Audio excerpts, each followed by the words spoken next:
Hello guys, this is Narendra Kumar और आज का क्लास है एडजेक्टिव पर बेस्ड। तो समझने का प्रयास करते हैं एडजेक्टिव क्या होता है। एडजेक्टिव का एक सिंपल सा डिफिनीशन है जिसे समझ लेते हैं कि an adjective is a word that qualifies or add something to the meaning of the nouns. Clear है, बहुत आसान है कि नाउन के मीनिंग को अगर वो मॉडिफाई करता है, चेंज करता है, अफेक्ट करता है तो वो एडजेक्टिव कहलाता है।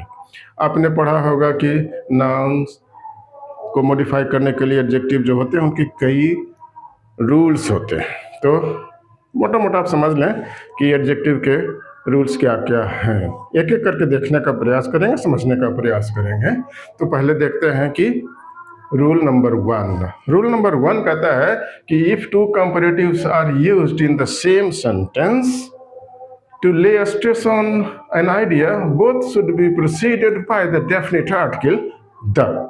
मतलब क्या हुआ कि अगर हम दो कंपैरेटिव यूज कर रहे हैं किसी सेंटेंस में और वहाँ पर हम अगर आर्टिकल का यूज कर रहे हैं तो दोनों ही आर्टिकल द लगाना होगा, दोनों ही कंपैरेटिव के साथ में। जैसे कि एग्जांपल लें कि the higher we go the cooler it is. यहाँ पे देख रहे हैं कि यहाँ पे ये हायर है और ये कूलर है, तो दोनों में हमने आर्टिकल लगाया है द। यहाँ पर भी द, यहाँ पर भी द। रूल नंबर टू कहता है कि कुछ ऐसे वर्ड्स हैं जो कंपैरेटिव के लिए यूज करते हैं। Senior, junior, superior, inferior, prior, posterior, anterior, ऐसे कुछ वर्ड्स हैं जिनके साथ में हम लगाते हैं टू, ना कि देन। कई बार लोग बोल देते हैं I am senior than him, he is senior than me. गलत है, आप लगाएंगे वहां पर टू। एग्जाम्पल देख लीजिए, Ram is senior to Shyam. Clear है। The colour of this shirt is inferior to that. मतलब क्या हो गया कि उसकी तुलना में इस शर्ट का कलर जो है सो इंफीरियर है, तो आप इंफीरियर टू लगाएंगे ना कि देन लगाएंगे। आप समझ पा रहे होंगे कि ऐसे वर्ड्स जो senior, junior, superior, interior, posterior ऐसे हैं, तो वहां पर आप लगाएंगे टू ना कि देन। रूल नंबर 3 देखिए, तो रूल नंबर 3 कहता है कि प्रीफर के बाद आप हमेशा टू लगाइएगा, न कि देन लगाइएगा। जैसे अगर आप कह देते हैं कि I prefer coffee than tea, तो ये एक्सप्रेशन ग्रामेटिकली इनकरेक्ट है। तो ग्रामेटिकली करेक्ट एक्सप्रेशन क्या है कि I prefer coffee to tea, न कि देन टी। रूल नंबर 4 कहता है कि to intensify the degree of comparison we use far or much before the comparatives. मतलब कि जब कंपैरेटिव्स हैं उसके बाद अगर हम इसके डिग्री को इंटेंसिफाई करना चाहेंगे तो हम लगाते हैं फार या मच। एग्जाम्पल देख लेते हैं कि this shirt is far better than that or her performance was much better than that. यहाँ पर आप देखिए पहले सेंटेंस में बेटर लिखा है, दूसरे में भी बेटर लिखा है, यहाँ पे इंटेंसिफाई करने के लिए फार लिखा है, फार बेटर, यहाँ पे मच लिखा है, मच बेटर।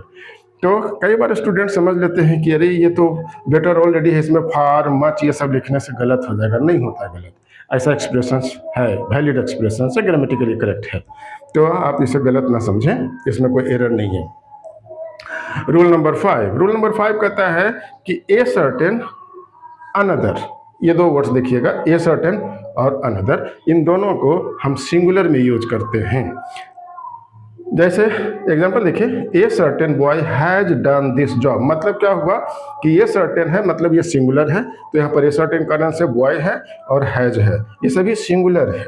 अगर यहाँ पर लिख दे a certain boys have done this job, तो ये गलत होता, ध्यान रखिएगा इसको।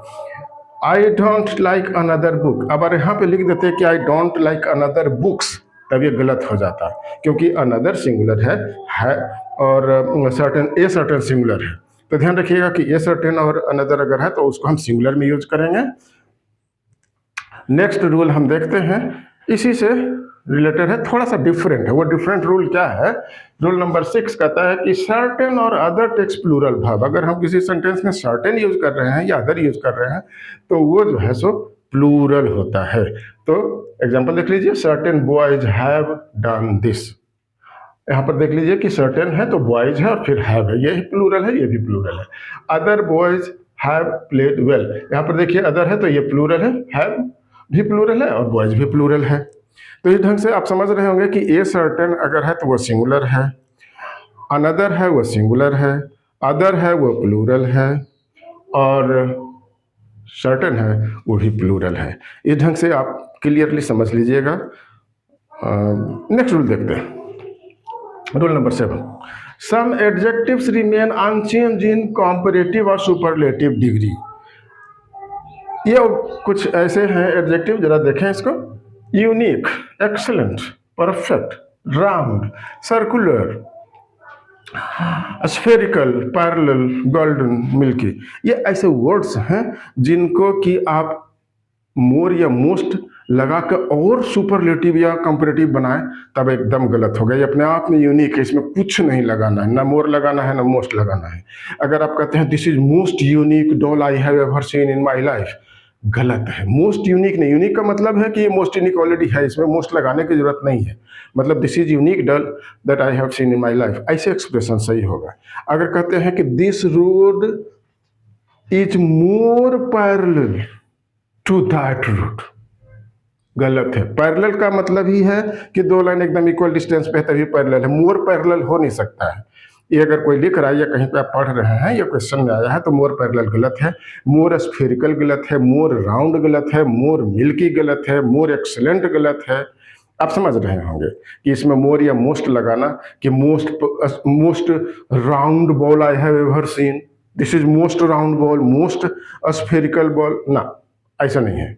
तो आप समझ रहे होंगे कि ये जो वर्ड्स हैं ये अपने आप में यूनिक हैं, इनमें आपको ना तो मोस्ट लगाना है ना ही मोर लगाना है। अगर आपको एग्जामिनेशन में मोस्ट या मोर लगा करके दे रहा है तो समझिए आपसे वो जानना चाह रहा है कि आपको इस पर कमांड है कि नहीं, आपका नॉलेज यहाँ तक है कि नहीं है। ये टेस्ट करने के लिए आपको दिया जा रहा है। तो आप अगर जानेंगे तो फिर आपसे गलती नहीं होगी, आप इसको ठीक कर लीजिएगा। नेक्स्ट रूल देखिए, rule number 8। Comparatively relatively is followed by positive degree. कई बार हम सेंटेंस में यूज करते हैं और लिख देते हैं कंपैरेटिवली गुड। अब कंपैरेटिवली गुड तब तो सही है, लेकिन कंपैरेटिवली बेटर ये गलत है। जैसे इसको देख लेते हैं एक एग्जांपल से कि the weather is comparatively hotter today. अब यहाँ पे देखिए, यहाँ पे कंपैरेटिवली लिखा और हॉटर भी लिखा, ये भी कंपैरेटिव ये भी कंपैरेटिव। तो रूल कहता है कि एक सेंटेंस में दो कंपैरेटिव हम यूज नहीं करते हैं, एक कंपैरेटिव यूज करते हैं और दूसरा पॉजिटिव यूज करते हैं। तो क्या करेंगे कि the weather is comparatively hot today, तब ये सेंटेंस करेक्ट होगा। अगर हम कंपैरेटिवली हॉटर लिख दिए सेंटेंस गलत है। अगर आपको एग्जाम में ऐसे दिया गया है तो आप समझ लीजिए कि ये सेंटेंस गलत है, क्योंकि यहाँ पे दो कंपैरेटिव है, एक है कंपैरेटिवली और दूसरा है हॉट है। एक और एग्जांपल ले लेते हैं, तो देखिए I am feeling comparatively better today.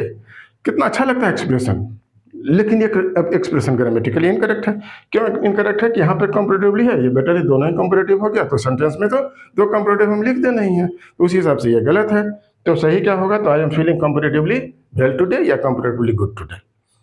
आप समझ पा रहे होंगे कि कैसे इसको देखना है। Rule number 9। रूल नंबर 9 को देखिएगा, few a few the few. ये एक्सप्रेशन बहुत आपको समझ लेना चाहिए, कई बार लोग मिस्टेक करते हैं। तो पहला चीज़ तो यह है कि फ्यू जो है वो काउंटेबल नाउन में यूज करते हैं। अब काउंटेबल नाउन समझते ही हैं कि जिसको आप गिन सकते हैं वो काउंटेबल नाउन है। तो जब काउंटेबल के साथ यूज करेंगे तो वहाँ पर आप few a few the few का यूज करते हैं, लेकिन मीनिंग में अंतर होता है। मीनिंग में अंतर क्या होता है कि अगर फ्यू आप कर रहे हैं तो मतलब है कि कुछ नहीं, एकदम नहीं, एकदम नील है। अगर आप कर रहे हैं कि फ्यू स्टूडेंट्स वर देयर, तो इसका मतलब है कि कोई भी नहीं था। ये मत समझिए कि कुछ थे, अगर ऐसा समझते हैं तो गलत है। तो आप समझ लीजिए कि फ्यू का मतलब कुछ नहीं, ए फ्यू का मतलब कुछ है। तो जैसे कहते हैं कि अगर एक सेंटेंस ऐसे बना दें कि a few students were there in the class, तो मतलब कि कुछ बच्चे थे वहां पर।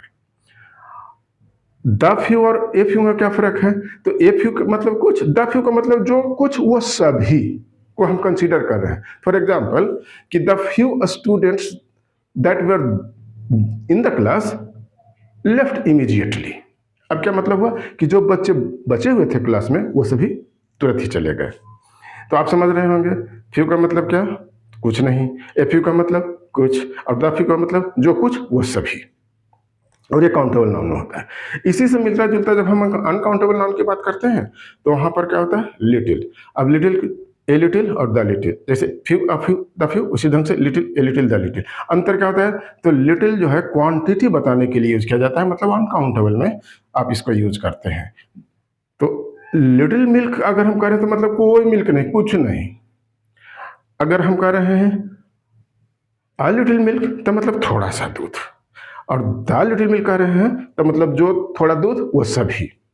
जैसे इसको एग्जांपल में समझिए कि लिटिल मिल्क वाज यूज्ड, तो मतलब क्या हुआ कि कुछ भी दूध यूज नहीं किया गया। हम कह रहे हैं a little milk was use, तो मतलब थोड़ा दूध यूज किया गया।